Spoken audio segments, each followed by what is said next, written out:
Ashwick was a forgotten town on the map. Small, sleepy, and tucked into the arms of surrounding pine forests that stretched like green waves in every direction.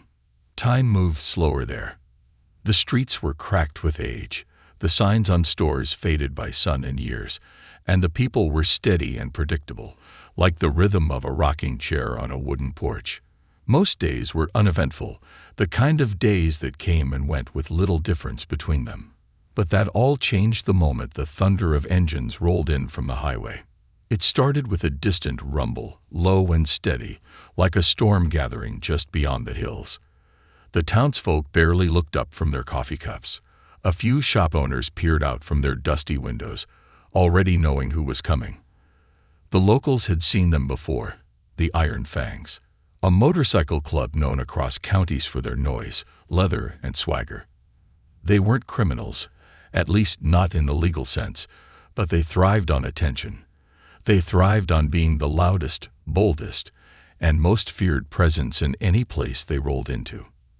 That afternoon, the Iron Fangs pulled into Ashwick like a traveling circus of horsepower and bravado. Dozens of gleaming bikes lined up like a row of beasts, engines roaring one last time before falling silent. Boots hit the pavement, leather jackets gleamed under the sun, and laughter filled the air. Rough, careless, the kind that pushed quiet out of the way. The cafe on the corner of Main and Hemlock was their usual pit stop. It was the only place that could seat all of them and still serve up decent coffee and fresh pie. Inside, a few regulars stiffened as the bikers entered, pretending not to notice the sound of chairs scraping as tables were rearranged to accommodate the gang. Waitresses exchanged wary glances and adjusted their aprons. In the farthest booth, by the window that overlooked the street, sat a woman no one paid much attention to. She wasn't flashy, wasn't loud. She had thick glasses perched on her nose, a well-worn cardigan draped over her shoulders, and her figure was full, rounded in all the places society liked to judge. Her hair was pinned up in a no-nonsense bun, and a small notebook sat open in front of her, next to a half-empty mug of coffee. Her name was Linda, and in that town, she was just Miss Linda to most, quiet, polite, and always alone. No one knew much about her past. Some said she had been a teacher. Others whispered about a husband who'd passed too young, or children who'd moved away. But no one really knew. She came to the cafe nearly every afternoon, ordered a single cup of coffee, and wrote quietly in her notebook. The bikers noticed her almost immediately, though not for any good reason. "Hey, what do we have here?" One of them smirked, nudging his friend. "A librarian on vacation." Another laughed. "Nah, bro, she looks like she's grading homework. Must have wandered in from the senior center." Their voices weren't hushed. They didn't try to hide their amusement. Linda, for her part, didn't flinch. She sipped her coffee, slowly turned the page in her notebook, and ignored them completely. "Oh, she's pretending she didn't hear that," one of the men said louder. "I guess she's used to being invisible." That line made the others chuckle cruelly. One even mimicked her, pushing up his imaginary glasses and making exaggerated writing motions. It was childish, but the way they did it, so confidently, so publicly, it made everyone else in the cafe shrink a little in their seats. Linda's lack of reaction only fueled their mockery. They expected her to fluster, to pack up and leave, maybe even snap back in frustration. But she didn't do any of those things. Instead, she calmly closed her notebook, placed her pen inside the spine, and took one last sip of her drink. Then she stood. The room grew slightly quieter as she rose. Not because of any visible tension, but because something about her composure didn't match the narrative the bikers were trying to build. She wasn't trembling. She wasn't flustered. She simply adjusted her cardigan, set her mug on the edge of the table for the waitress, and walked toward the door with quiet purpose. One of the younger bikers stepped slightly in her path, flashing a grin that was all teeth and no warmth. "Leaving already? Don't you want to stay for the show?" Linda looked up at him through her glasses, and for a fraction of a second, something flickered in her eyes. Not fear, Not anger. Something else. Measured, calm, maybe even sad. She didn't say a word, just stepped neatly around him and exited the cafe. The laughter resumed behind her. They thought they had won. Just another laugh, another joke, another reminder of their dominance. But what no one in that room could have imagined, what even Linda herself didn't fully know yet, was that this moment was not an ending. It was the beginning. Because Linda had lived 1,000 lives behind the quiet mask she wore. Because sometimes the people who are mocked the loudest are the ones who've been forged in the deepest fires. And because not all strength is displayed in raised voices or clenched fists. Some strength brews silently, like a storm in still air. That evening, as the last bikes pulled away and the roar of the iron fangs faded into the distance, something lingered in Ashwick, a feeling that hadn't been there before, something unfinished. And far from the cafe, in a quiet house lined with bookshelves and photo frames, Linda placed her notebook on the table, opened a dusty box from the back of a closet, and stared down at something she hadn't touched in 20 years. Her hands trembled, not with fear, but with something far more powerful. Resolve. Tomorrow, she would return, but not as the woman they mocked. Tomorrow, they would see who she really was. The night in Ashwick was unusually still, the kind of stillness that wrapped itself around everything, pressing gently against windows, curling into the corners of silent rooms. Streetlights cast long, golden shadows across the cracked pavement. The trees outside Linda's small house swayed gently, whispering secrets to each other in the breeze. Inside, the light in the living room glowed soft and steady. Linda sat alone on the floor, surrounded by fragments of a life no one in town knew she had lived. The box in front of her was old, but carefully preserved, its corners reinforced with tape.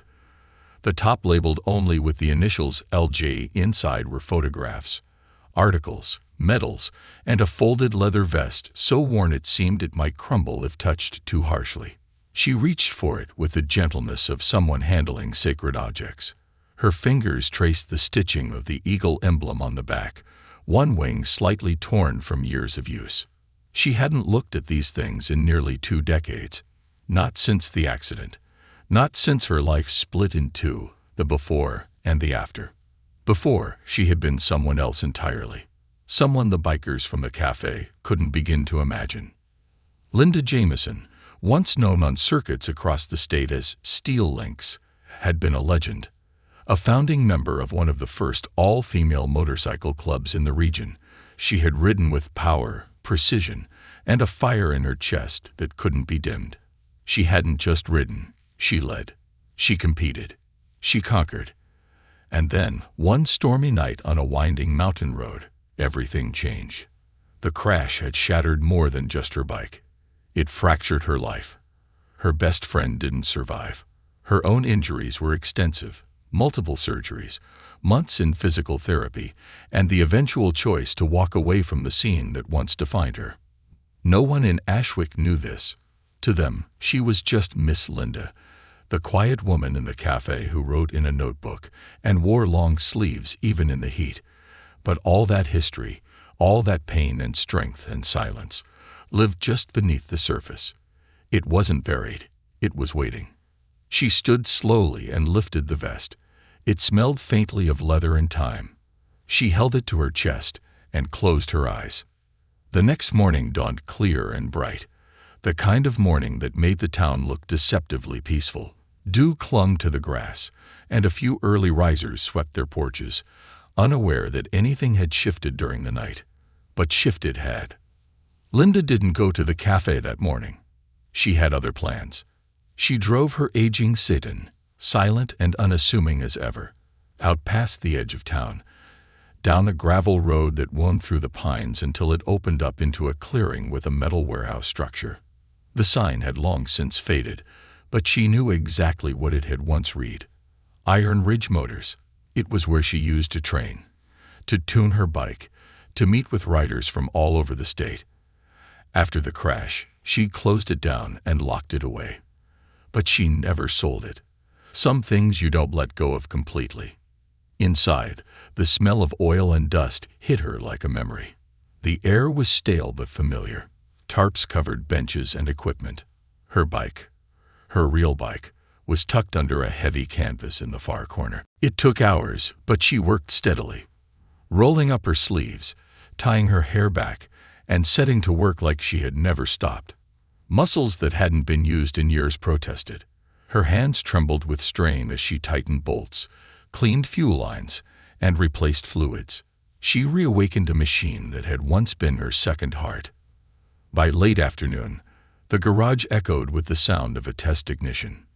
The engine sputtered at first, then roared to life, loud and raw, like a voice finally raised after years of silence. She stood back, eyes wide, a mix of awe and emotion swelling in her chest. It wasn't just about riding again.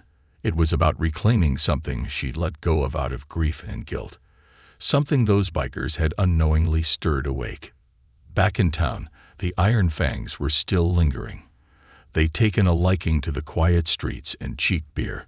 A few of them loitered around the gas station, revving engines and eyeing locals with the same smirking confidence. To them, the town was just another stage for their antics, another quiet place to fill with their noise. The leader of the group, a burly man named Hawk, was sitting outside the barbershop, a toothpick shifting from one side of his mouth to the other. He'd forgotten about Linda already. To him, she had been a passing moment of amusement, forgettable. But Linda hadn't forgotten. That evening, just as the sun began to dip and bathe the town in honey-colored light, the sound of a single engine rolled down Main Street. It wasn't the whine of a car or the steady chug of a lawnmower. It was deep, powerful, clean, the kind of sound that made heads turn. People stepped out of shops. Heads popped out of windows. Even the Iron Fangs paused. Riding into town was a woman in a matte black helmet, dark jeans, and a leather vest that bore no club name, just the worn eagle patch on the back. The bike beneath her gleamed like it had just rolled off a track, but it moved with the steadiness of a seasoned rider. She didn't wobble, didn't hesitate. She stopped right in front of the cafe, where the bikers had first seen her. And when she took off her helmet, silence fell over the street like a dropped curtain. It was Linda. Her face was calm, her eyes steady. There was no smirk, no anger, just the quiet intensity of someone who had nothing to prove, and yet everything to show. The cafe door swung open. A few townsfolk stepped outside, jaws slack. The Iron Fangs watched, confusion flashing in their eyes. Hawk stood. "You've got to be kidding me," he muttered. Linda swung one leg off the bike and stood tall. She walked toward the group, her helmet tucked under one arm. For a long beat, no one said a word. Then she spoke. "I'm not here for your approval," she said, "and I'm not here to entertain you." Her voice was soft, but sharp enough to cut through the stunned quiet. "But I figured, if you're going to mock someone, you should at least know who you're dealing with." She turned and walked back to her bike, but before she could start it, one of the younger riders, a wiry man with a patchy beard, called out, trying to recover the gang's confidence, "What, you think that old relic can keep up with us?" Linda paused, slowly turned back. "I don't think," she said. "I know." Someone from the crowd gasped. The younger biker laughed nervously, but Hawk stepped forward, suddenly serious. He could see it now, see the truth in the way she held herself, in the way she looked at the bike, in the glint of experience behind her glasses. "Tomorrow," Linda said calmly, meeting Hawk's eyes. "One run. Sunrise. You and me." He stared at her, jaw tight, uncertain.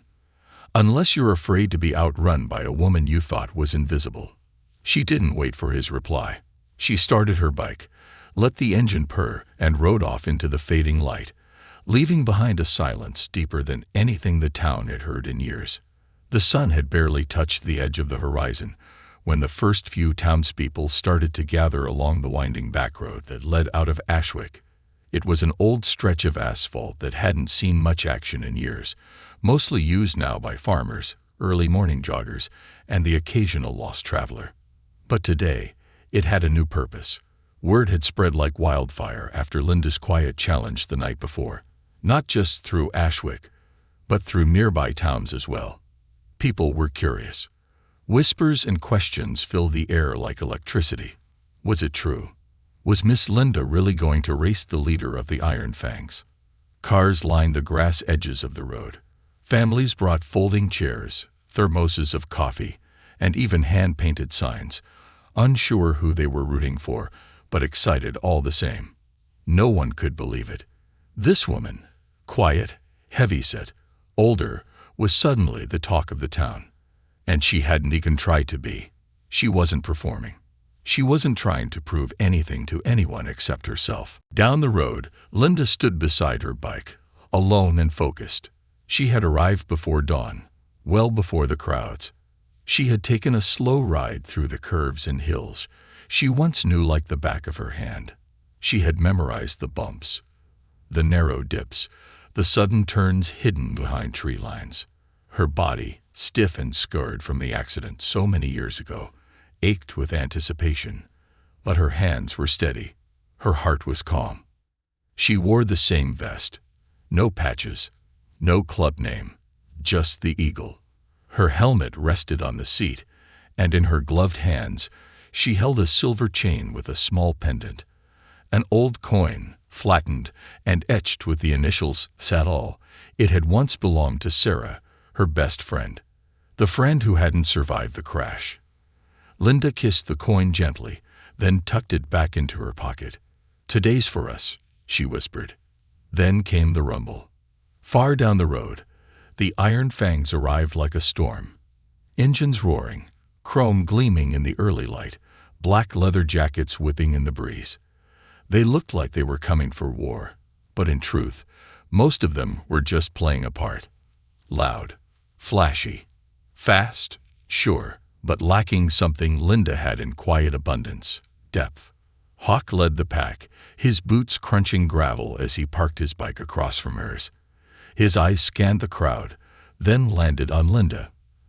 There was no smirk today, no mocking tone.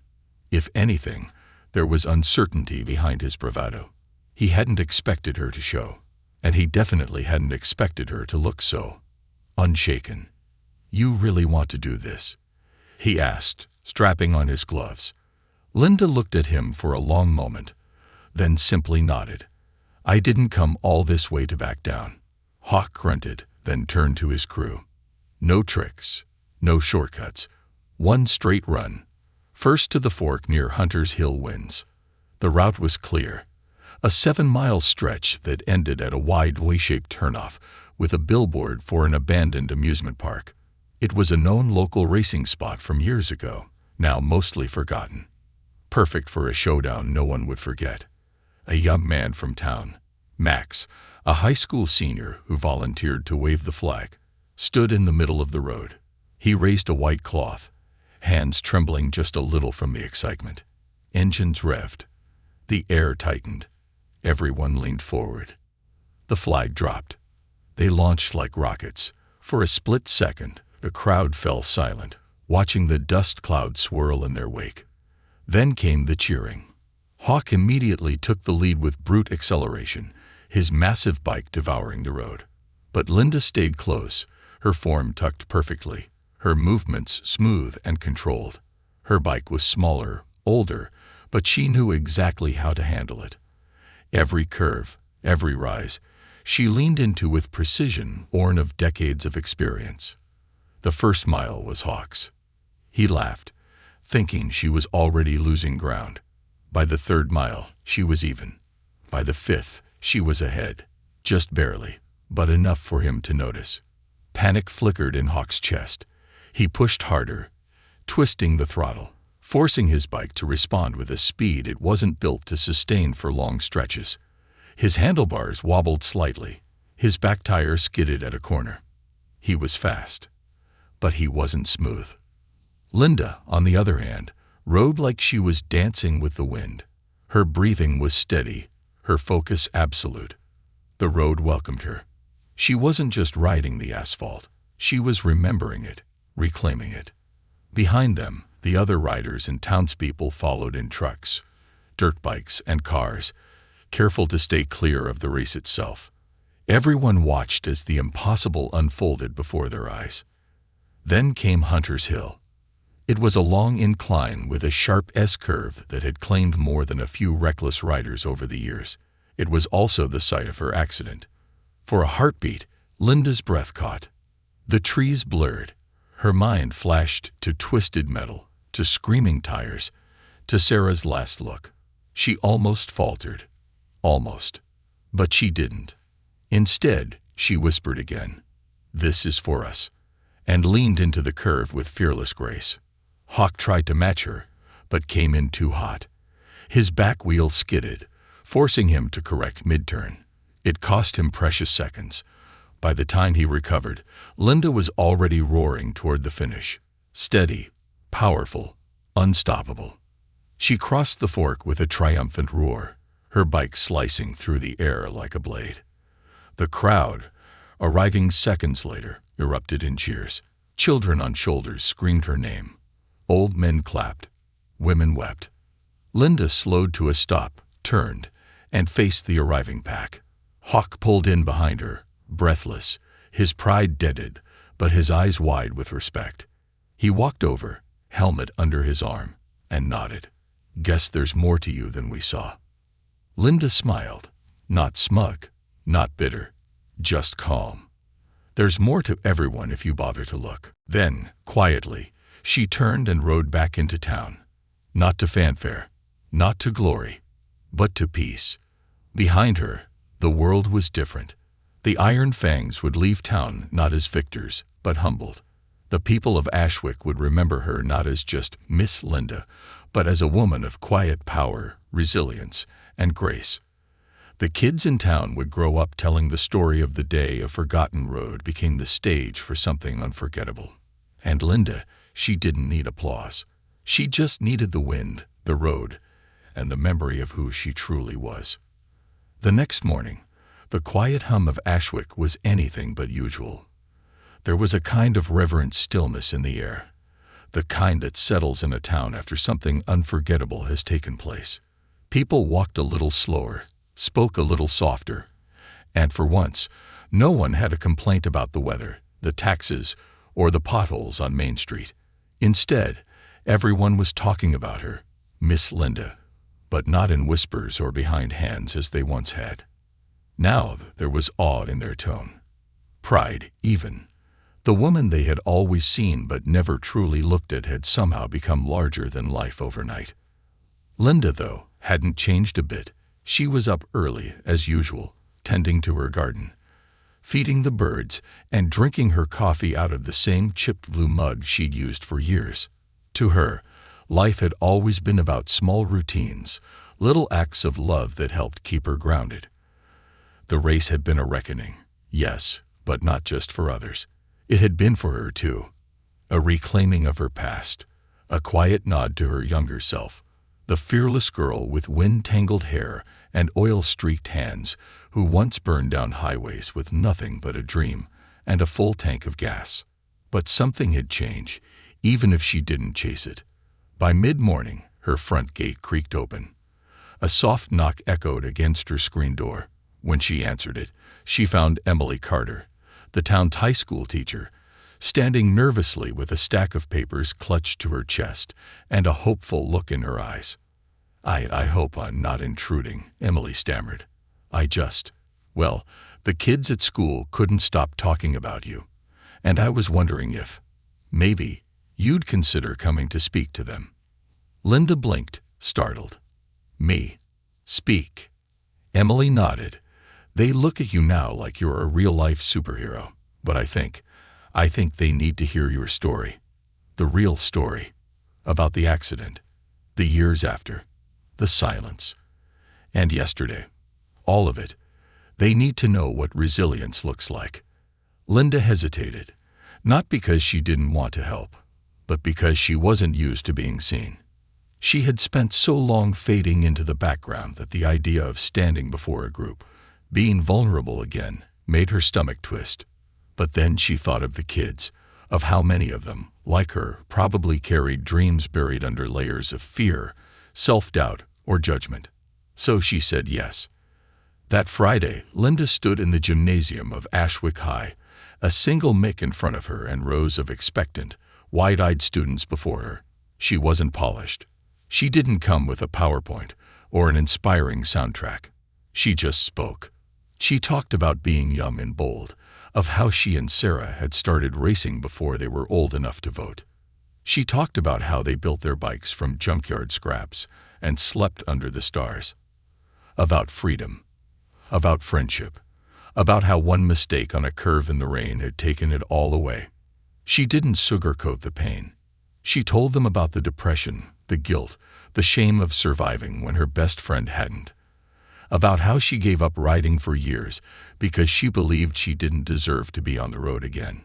About the nights she cried alone. The mornings she forced herself to smile at strangers while breaking on the inside. But she also talked about the healing. How she started visiting the garage again. How she'd sit for hours with the smell of grease and gasoline, letting it remind her of who she had been. How, slowly, she started to remember why she loved it. Not just for the thrill, but for the clarity it brought her. For the way it made the world quiet. The gym was silent. No one laughed. No one whispered. Not even the boys from the football team, who had once joked about her weight, could meet her eyes. And not because they were ashamed, but because they saw her now. Not as a woman to mock. Not as someone invisible, but as a warrior. As someone who had walked through fire and come out stronger. After she spoke, a girl named Grace, small and shy with sleeves pulled over her hands, came up and hugged her. "My mom left last year," she whispered. "And I thought I had to hide how sad I was. But hearing you talk, I don't feel so weird anymore. Thank you." Linda hugged her tightly. That moment alone made every second of the speech worth it. And then, the unexpected happened. A week later, she got a letter in the mail. Handwritten. No return address. It read, "Miss Linda, I watched that race from the tree line. Couldn't believe it was really you. You don't know me, but I knew Sarah. I was her brother. I always blamed you for what happened. I carried that anger for years. But I saw your face as you crossed that finish line. I saw the way you honored her. I'm sorry I held that hate for so long. She'd be proud of you. I am too." This. Tears spilled freely onto her lap as she folded the letter. There had been a wound inside her for decades that no doctor, no therapist, no church sermon had been able to heal. But those few words, raw and honest, sewed something back together. She realized, for the first time in years, she wasn't just surviving anymore. She was living. The weeks passed, and Linda began to ride more. Not for attention, not for a crowd, just for the road, for the wind, for herself. But everywhere she went, people waved. Kids asked for photos. One even painted her portrait in watercolors and gifted it to her after school. But the most surprising thing happened when Hawk returned. One morning, just as the leaves began to fall, his bike rumbled into her driveway. He took off his helmet, slower this time, more careful. He didn't smirk or strut. He just looked at her like a man who had been taught a lesson he never saw coming. "I came to say thank you," he said, eyes scanning her porch. "For the race. For showing me what real strength looks like." Linda nodded slowly, letting silence fill the space between them before replying. "Strength isn't in how loud you are. It's in how well you stand when no one is clapping." He smiled, not out of ego, but out of understanding.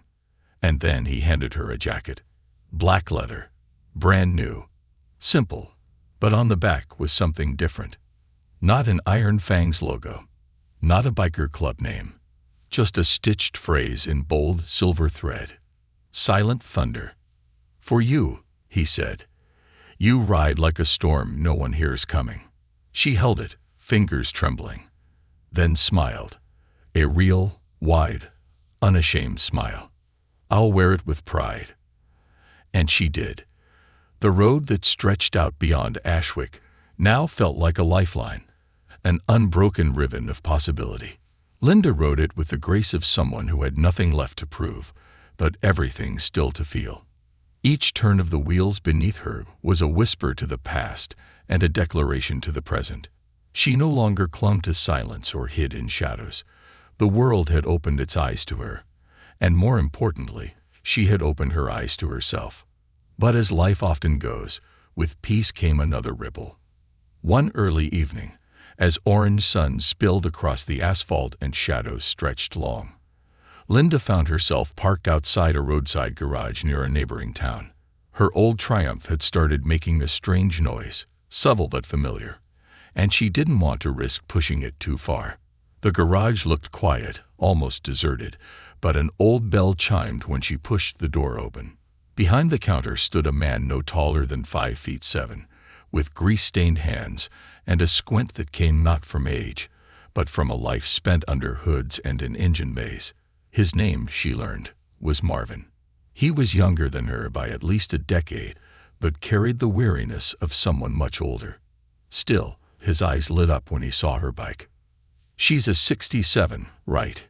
he asked, already rounding the counter. 68, Linda corrected, smiling. Custom mod on the pipes. He knelt beside it with reverence. "It's a work of art. You don't see many women riding something this old school." Linda smirked, her voice steady. "I don't ride to be seen. I ride because I can." Marvin nodded like he understood more than he let on. "Give me an hour. There's a diner across the street. Best pie in the county." So she went, ordered coffee and a slice of cherry pie, and watched the evening crowd filter in and out. Families, truckers, teenagers glued to their phones. Life in motion. She liked these little pauses, where she wasn't the woman who beat the bikers or the lady who spoke at the school. Just Linda. Just a person with a story, sipping her drink like anyone else. Halfway through her pie, she noticed a boy, maybe 17, sitting alone in the far corner of the diner. He had a backpack clutched tightly to his chest and wore a jacket 2 sizes too big. His eyes were red-rimmed, and his tray of untouched food sat cold. Something about him tugged at her. She debated approaching him, unsure if she'd be crossing a line. But when he got up to leave, nearly knocking over a salt shaker with shaking hands, she called out gently, "Hey, you forgot your drink." He turned, startled. "Oh, I wasn't hungry."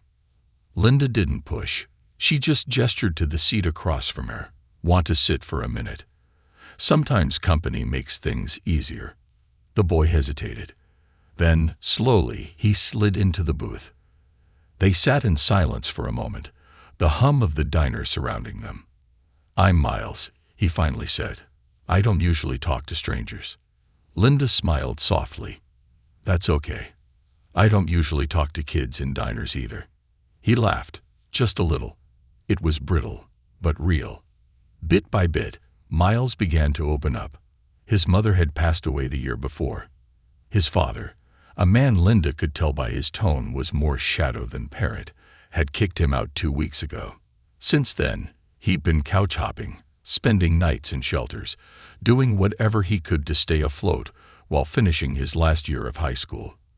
He had dreams of becoming a mechanic, loved bikes, actually, but had no money for tools, let alone college. "I just feel like I'm always behind, like everyone else got a map, and I didn't." Linda stirred her coffee, letting his words settle. "I used to feel that way too," she said, "like life had moved on without me, like I missed the turn that would have made it easier. But the thing is, some of us aren't meant to follow maps. We make our own roads." He looked at her differently then, not like she was an old lady trying to give advice, but like she was someone who knew, really knew. After they talked a while longer, Linda stood and pulled something from her jacket pocket. It was a small, faded keychain shaped like a motorcycle helmet. She set it gently on the table in front of him. "My best friend gave me that when I was 16, she said. She told me it would protect me as long as I kept moving forward." Miles blinked. "I can't take this. I'm not giving it away," she replied. "I'm passing it on. And one day, you'll do the same." When they parted ways outside the diner, the sky had turned lavender with dusk. Linda watched him disappear down the sidewalk, her heart heavier and lighter all at once. Back at the garage, Marvin had fixed the issue. It was the chain guard.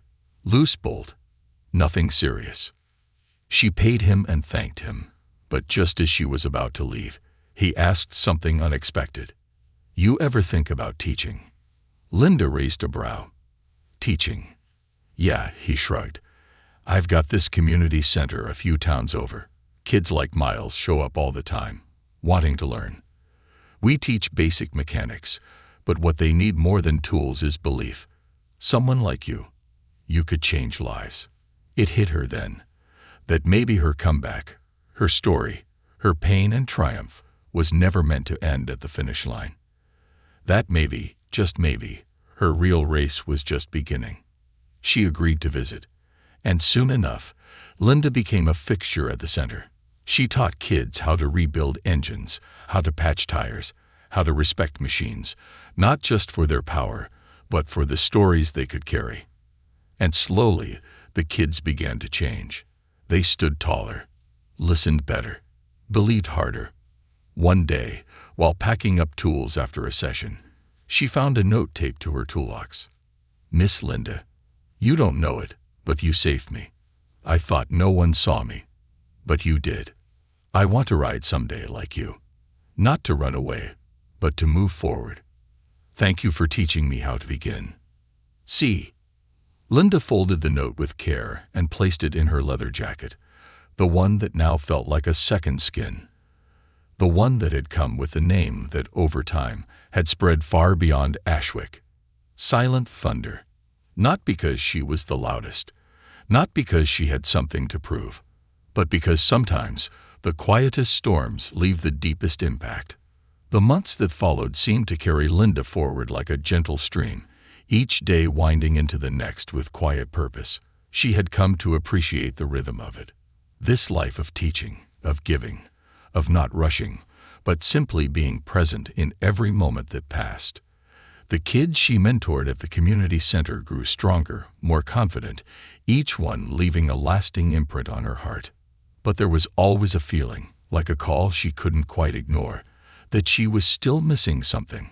Something deeper, a pull from the road, the wind against her face, the freedom of those endless horizons that had once been her companion. She still rode, of course, and it brought her peace, but now it was different. It was a meditative journey rather than a reckless escape. It wasn't until one autumn afternoon that the call became undeniable. Linda was teaching a group of students how to disassemble a vintage engine when she noticed a familiar rumble in the distance. At first, she thought it was just the usual hum of passing cars, but then the sound grew louder, unmistakable, the roar of motorcycles. She wiped her hands on a rag and turned, half expecting to see a group of rowdy bikers speeding through the lot. But what she saw made her heart skip a beat. There, parked in front of the center, were not just a few motorcycles but a line of them, polished chrome gleaming under the fading sunlight. The riders dismounted slowly, deliberately, and Linda's breath caught when she recognized the figure in the lead. Hawk. But this time, there was no cocky grin, no leather-clad arrogance. He was different. The same man, but somehow changed.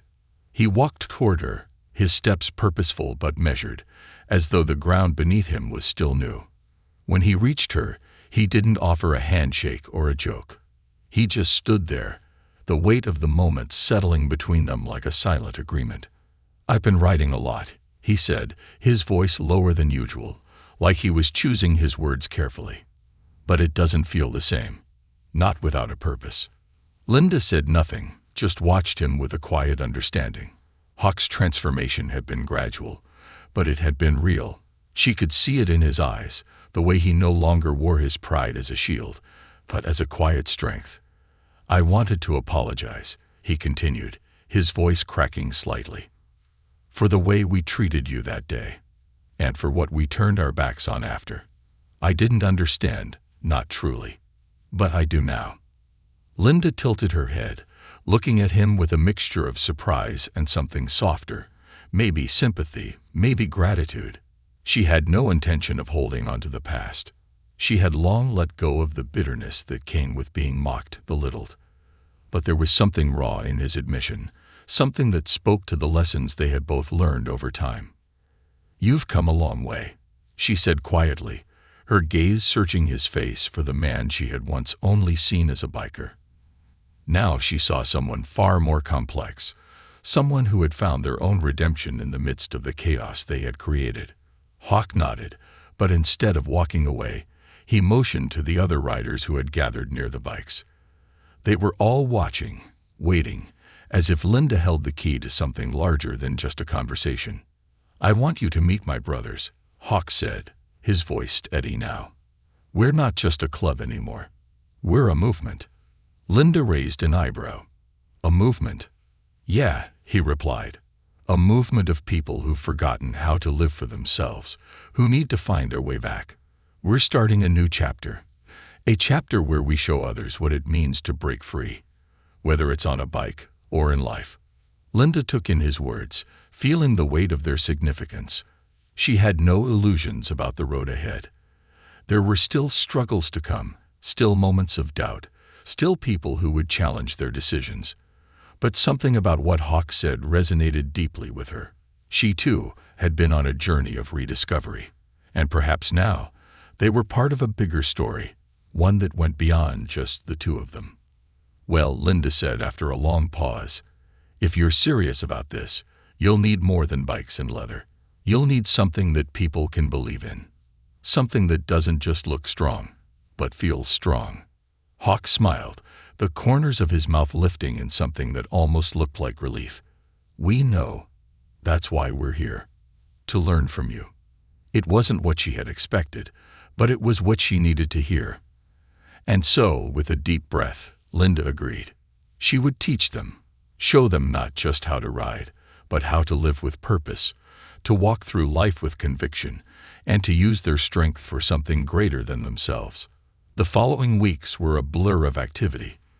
Linda worked alongside Hawk and the others, teaching them not just about mechanics, but about the lessons she had learned over the years, the resilience that came from pain, the power of letting go of the past, and the importance of standing tall in the face of adversity. But the most important lesson was about courage. The courage to change, to look at oneself and admit when something needed to shift. It was a lesson Hawk had learned the hard way, and now he was passing it on. One evening, as they sat around a fire after a long day of work, Hawk turned to Linda with a look of quiet appreciation. "You know," he said, "I never thought I'd be the kind of guy who'd sit here, talking about life lessons by a campfire." Linda chuckled, watching the flames dance in the cool night air. "None of us ever do.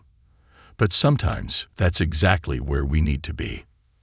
From that night on, the group, now a mixture of seasoned bikers and eager learners, became something more than a club. They became a symbol of transformation, a reminder that no matter how far you've strayed, no matter how broken you feel, there is always a way back. And Linda, she never stopped riding. But now she didn't just ride for herself. She rode for them. For the people who had found their way through her example, for the ones who had learned to be brave because she had been brave first. In the end, it wasn't the race that mattered. It wasn't the applause or the mockery. It was the journey, the one that led to self-discovery, to healing, to understanding the power of second chances. The road was still open, stretching far ahead, and Linda had no plans of stopping. Because as she'd learned long ago, the road never ends. There are always new places to go, new people to meet, and new stories to create. And this, she knew, was just the beginning.